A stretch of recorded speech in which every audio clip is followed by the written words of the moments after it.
Hey, greetings everybody from our home to yours. Today is the 25th Sunday after Pentecost, and our lectionary reading comes from Mark chapter 13, verses 1 through 8. And in this story we find Jesus and his disciples departing the temple, and one of them remarks about how impressive the temple is. And Jesus says, hey, do you see these great buildings? Not one stone will be left upon another.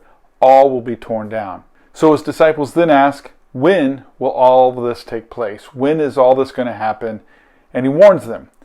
And he says in Mark chapter 13, starting in verse 6, watch out that no one deceives you. Many will come in my name, saying, I am he, and they will deceive many. When you hear of wars and rumors of wars, don't be alarmed. These things must take place, but it's not yet the end. For nation will rise against nation, and kingdom against kingdom. There will be earthquakes in various places and famines. These are the beginnings of birth pains. And I'm sure many of you will agree that these last few years have been a little crazy.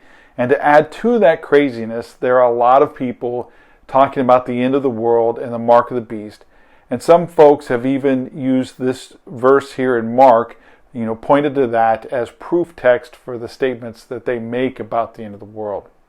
But when we listen to what Jesus is saying really, and listen to him in full context, we get a better picture of what he's trying to say. And what he's trying to say is, watch out that no one deceives you. Many people will come saying that they are Jesus the Messiah, or as Jesus said, that I am he. And then he says, when you hear of wars and rumors of wars, don't be alarmed.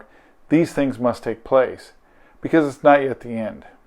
Nation will rise up against nation, and kingdom's going to rise up against kingdom, and there's going to be earthquakes in places, and there's going to be famines, but these are just the beginning. Remember, Jesus says all of these things because he is answering the question of when the end of the temple, or the end of Jerusalem, or the end of the world as we know it is going to take place. But his answer is, in the list that he gives us, is not to list these things as a roadmap or a checklist to give us clues to the end.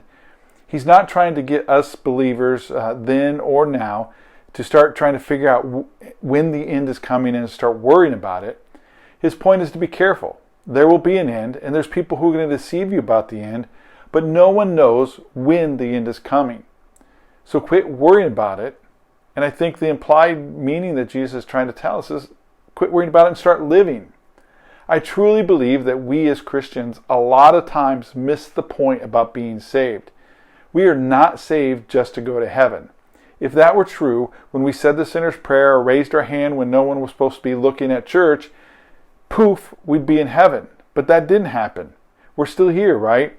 So I believe that the reason that we are saved is not only to, do God's work and be the hands of God, but I believe that we are saved so that we can enjoy the life that God gave us, and enjoy it to the point that we invite others to the party, and when they see us enjoying the party, they're going to be like, that's a great party to be at. I want to be in that party. One of the greatest movie lines of all times comes from one of the greatest movies of all times, and that is The Outlaw Josey Wales. And the character Clint Eastwood, Josey Wales, is telling a young man, dying ain't much of a living. And then he goes on to say, he says, get busy living or get busy dying. And the point that dying ain't much of a living and either get busy living or get busy dying is that some of us are paralyzed in fear of the future. Some of us are paralyzed in fear of the chaos that's around us. We're trying to figure out when it all is going to end, and we're trying to squeeze maybe just as much life as we can into the end, or we stop trying to squeeze more life into the time that we have, and we just worry about it. So maybe, if you could, this week, go and find a new way to live, a new way to enjoy life, and just stop worrying about the end.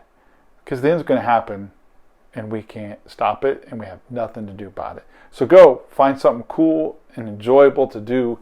Grace and peace to you. God bless.